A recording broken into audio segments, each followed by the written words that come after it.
Hello everyone, welcome back to our second lecture. आज हम सी language series के इस वीडियो में बात करेंगे प्रोग्रामिंग लैंग्वेज के टाइप्स और सी लैंग्वेज की हिस्ट्री के बारे में। ये बेसिक समझना बहुत ज़रूरी है क्योंकि इसी से आपको क्लियर होगा कि सी लैंग्वेज कैसे इवॉल्व हुई है और प्रोग्रामिंग की दुनिया में इसका क्या इंपॉर्टेंस है। तो चलिए स्टार्ट करते हैं।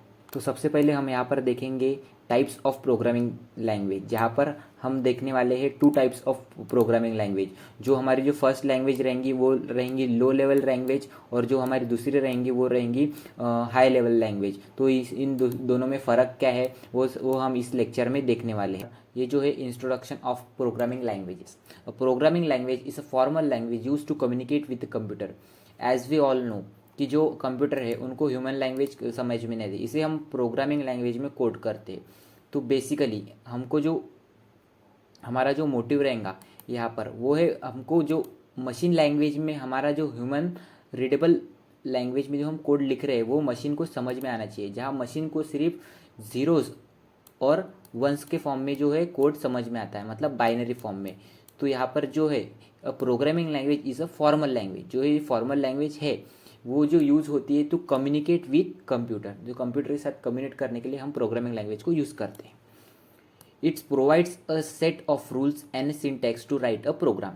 तो यहाँ पर जो प्रोग्रामिंग लैंग्वेज रहती है, हर एक प्रोग्रामिंग लैंग्वेज का अपना एक रूल होता है और अपना एक सिंटैक्स होता है, और हमको उसी प्रकार वो प्रोग्रामिंग लैंग्वेज को कोड में इम्प्लीमेंट करना पड़ता है। मतलब अगर हमारा थोड़ा भी सिंटैक्स गलत हो गया तो वहाँ पर हमको एरर देखने के लिए मिलता है।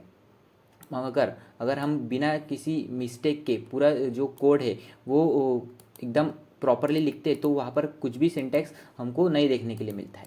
तो यहाँ पर ही ये सेकंड डेफिनेशन में वो बताया है। थर्ड इसमें जो बताए, it helps in developing software and application software. ठीक है, अप्लीकेशन सिस्टम सॉफ्टवेयर।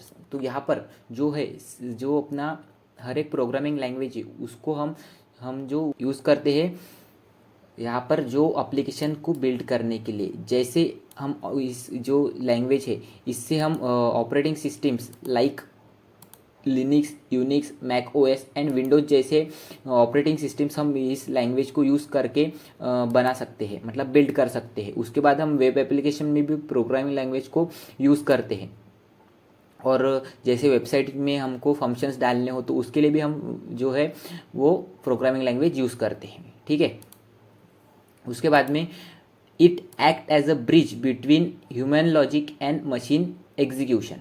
ठीक है, तो ये जो प्रोग्रामिंग लैंग्वेज है वह अपने human logic and machine execution के बीच में ये ब्रिज का काम करती है। जैसे कि मैंने बताया कि ये एक ट्रांसलेटर का काम करती है, जो हमारा ह्यूमन है वो रीडेबल फॉर्म में जो कोड है उसको मशीन रीडेबल फॉर्म में कन्वर्ट करती है with the help of compilers. Okay, तो यहाँ पर जो हम देखने वाले आगे के टॉपिक में कि which are two types of programming languages and what are their uses. So our first language is low level language. तो ये बेसिकली फर्स्ट टाइप है हमारे टाइप ऑफ प्रोग्रामिंग लैंग्वेज का। तो low level language are closer to machine code and hardware. ये जो लो level language रहती है ये ऑपरेटिंग सिस्टम, मतलब अपने जो सॉफ्टवेयर है वो सॉफ्टवेयर हार्डवेयर उसके एकदम कंसाइज, मतलब एकदम पास में रहती है। ठीक है, तो लो लेवल लैंग्वेज में एक आता है machine language which are written in binary forms, that is zeros and ones. This is the main topic where we will learn about what we in which language we have to give a code to machine, that is only zeros and ones. Okay, which is very fast but difficult to understand. ये जो code रहता है लो language, जो code हम लिखते हैं वो जो है फास्ट रहता है but difficult to understand. This is the drawback here which is for low language, low level language में। ठीक है, उसके बाद जो असेंबली लैंग्वेज है उसको भी जो ईजियर रहता है machine language code, but still hardware dependent रहता है, तो ये भी हमारे कुछ इतना इंपॉर्टेंट नहीं है। उसके बाद जो है highly efficient but not portable, जो इफ़िशिएंट रहता है पर नॉट पोर्टेबल। पोर्टेबल मतलब अगर यहाँ पर हमने एक, हमारे पास डिवाइस है, अगर इस डिवाइस पे हमने एक कोड लिखा और वो वही कोड हम अगर ये दूसरे डिवाइस में रन करने जाए तो वो कोड वहाँ पर रन नहीं होने वाला है, दूसरे डिवाइस में वो कोड रन नहीं होने वाला है, मतलब वो कोड पोर्टेबल नहीं है। ठीक है, तो यहाँ पर हमने देखा है लो लेवल लैंग्वेज में क्या मतलब स्पेशलिटी रहती है और क्या ड्रॉबैक रहती है। तो ये एकदम मतलब हार्डवेयर के पास रहता है, जैसे सीपीयू इसके उस सीपीयू को बिल्ड करने के लिए ये वो मतलब अपन फंक्शनैलिटी ऐड करने के लिए यूज़ किया जाता है ये लो लेवल लैंग्वेज को। ठीक है, तो अभी हम सेकंड टाइप देखेंगे। उसके बाद जो हमारा सेकंड टाइप रहेगा वो रहेगा हमारी हाई लेवल लैंग्वेज। ठीक है, तो हाई लेवल लैंग्वेज में कौन से कंपोनेंट्स इंक्लूड रहते हैं। हाई लेवल लैंग्वेज में हम देखेंगे कि कौन से कंपोनेंट्स इंक्लूड रहते हैं। ठीक है, high level language are user friendly. ये जो है एक स्टेटमेंट, ये एक ही स्टेटमेंट हमको बताता है कि जो हमारे हाई लेवल लैंग्वेज रहती है वह यूज़र फ्रेंडली रहती है। वो मतलब कैसे, कोड के जो सिंटैक्स है वो हम हमारे फॉर्म में ले सकते हैं, हम अंडरस्टैंड कर सकते हैं जो सिंटैक्स को। उसी प्रकार जो ये हाई लेवल लैंग्वेज रहती है वो मतलब यूज़र फ्रेंडली रहती है। यूज़र मतलब हमारे लिए वो बहुत इफ़िशिएंट रहती है, मतलब हेल्पफुल रहती है कि समझने के लिए ये वो। उसके बाद क्लोज़र टू ह्यूमन लैंग्वेज, जैसे कि मैंने बोला ये क्लोज़र टू ह्यूमन लैंग्वेज है। जैसे इसमें एक एग्जांपल रहेंगे, दो एग्जांपल जो है हमारे पहले एग्जांपल रहेगा सी, उसके बाद रहेगा C++, उसके बाद रहेगा जावा, पाइथन एंड जावास्क्रिप्ट। ये जो है हाई लेवल लैंग्वेज के एग्जांपल्स है। It is easier to read and maintain and write. ठीक है, ये जो कोड हमने जो कोड लिखा प्रोग्रामिंग में मतलब हाई लेवल लैंग्वेज में, वो हमको रीड करने के लिए ईजी रहेगा, राइट करने के लिए ईजी रहेगा और मेंटेन करने के लिए ईजी रहेगा। मेंटेन यानी अगर हमको कुछ ऐड करना है उसमें, अगर कुछ हमको फंक्शनैलिटी ऐड करनी है, कभी अगर कुछ मिस हो गया होगा हमको वो ऐड करना है, या फिर कुछ करेक्ट करना है हमारे कोड में जो एरर आती है वो, उसके लिए भी जो मेंटेन करने के लिए रहते हैं वो हाई लेवल लैंग्वेज बहुत हेल्प करती है। Portable across different platform, this is the main topic. Portable मतलब अगर जो मैंने पिछली बार बोला था कि जो लो लेवल लैंग्वेज रहती है वो पोर्टेबल नहीं रहती है, पर ये जो हाई लेवल लैंग्वेज है ये पोर्टेबल रहती है। जैसे कि हम ये जो एक डिवाइस देखेंगे और ये दूसरा डिवाइस देखेंगे हम, और दूसरा डिवाइस में हम ये दूसरा डिवाइस रहेगा, तो हम अगर फर्स्ट डिवाइस में एक सी का कोड लिखेंगे और वही कोड अगर हम इसमें कंपाइल करके रन करेंगे तो वो सेम कोड दूसरे प्लेटफॉर्म पे मतलब दूसरे सिस्टम पर रन होगा। पर वही जो अगर हम ये देखेंगे लो लेवल लैंग्वेज में ऐसा नहीं रहता है, पर हाई लेवल लैंग्वेज ये पोर्टेबल अक्रॉस डिफरेंट प्लेटफॉर्म्स, मतलब हम डिफरेंट ऑपरेटिंग सिस्टम या सिस्टम में वो कोड रहता है वो हम मतलब रन कर सकते हैं। ठीक है, with the help of compiler.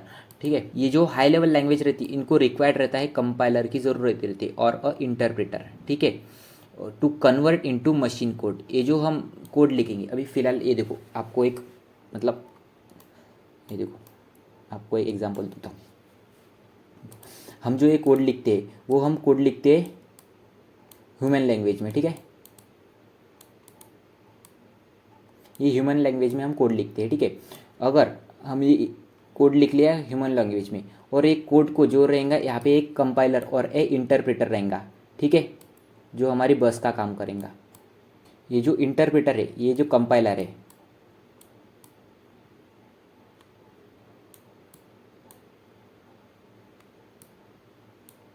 ये जो कंपाइलर है वो एक बस का काम करेगा।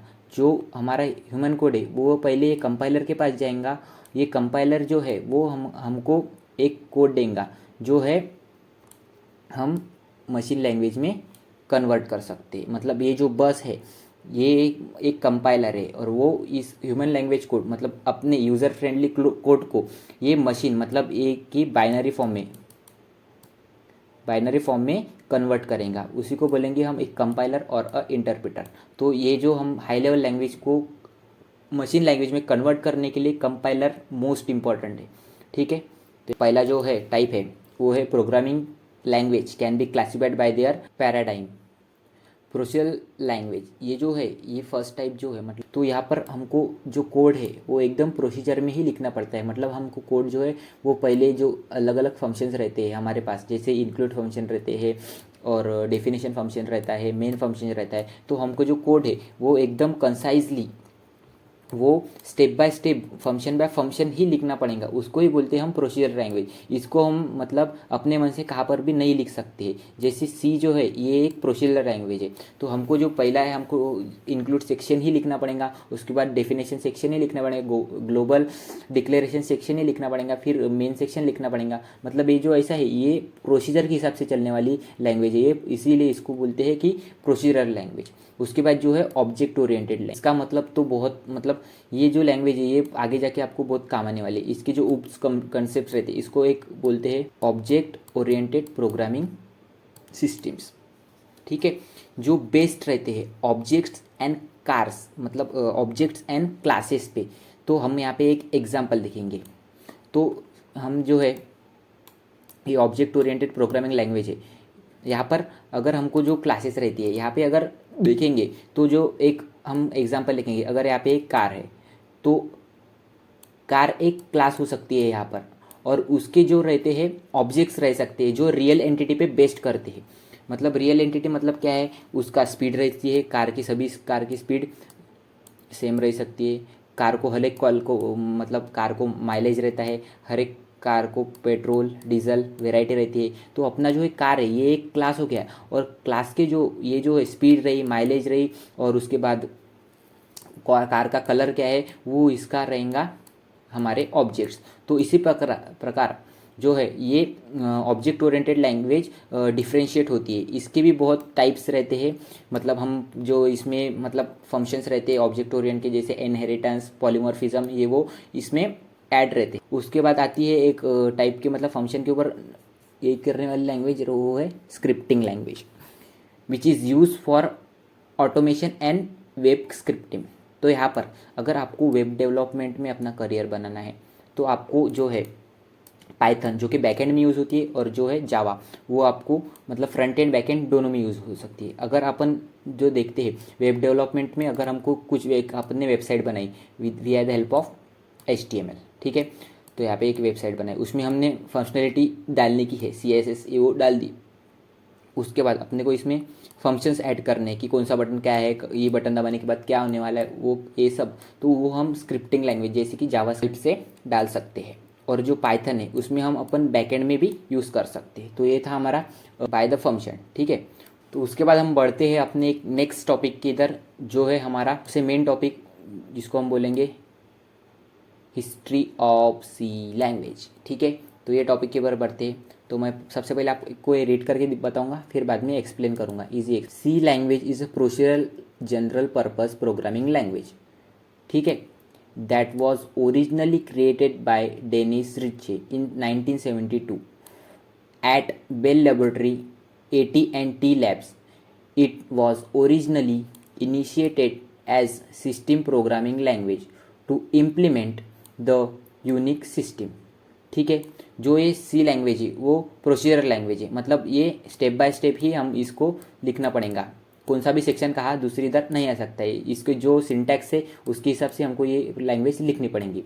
विच इज़ जनरल पर्पस, जैसे कि एक मतलब हम कुछ सिस्टम बिल्ड कर सकते हैं, जैसे रजिस्ट्रेशन सिस्टम, ये वो कुछ हम गेम छोटा मोटा गेम रहेगा वो बिल्ड करने के लिए हम ये यूज़ कर सकते हैं।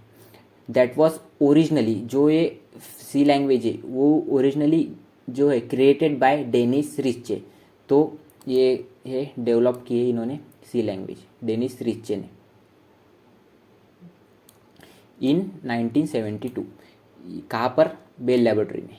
It was originally initiated as a system programming language, ये जो है ये इनिशिएट हुए सिस्टम प्रोग्रामिंग लैंग्वेज के लिए to implement in the Unix, ठीक है। C has become one of the world most influenced programming language that is universally applied in a variety of application owing to being memory efficient, being able to provide low level control and a being portable, ठीक है।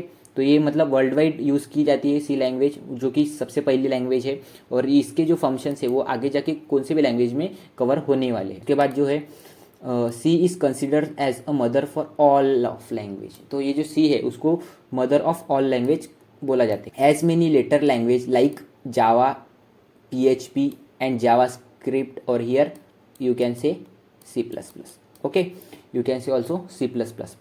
जो आपकी जो इसके जो syntax वो direct बोरो किए जाती है सी लैंग्वेज से और to indirectly from the C.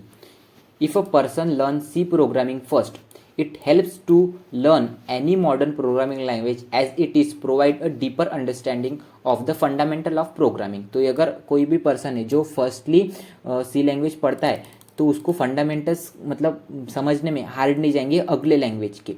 Underlying architecture of operating system like pointer working with memory location and etcetera. अगर आप आगे जाके जो लैंग्वेज पे काम करने वाले हैं उस पर आपने को पॉइंटर्स ये वो जो टॉपिक्स रहेंगे उस पर काम करने के लिए आपको बहुत ईजी जाने वाला है. C is widely used in operating system, embedded system, compiler, database, networking, game, engines and real-time system for its efficiency and work in low resource environment and hardware level support.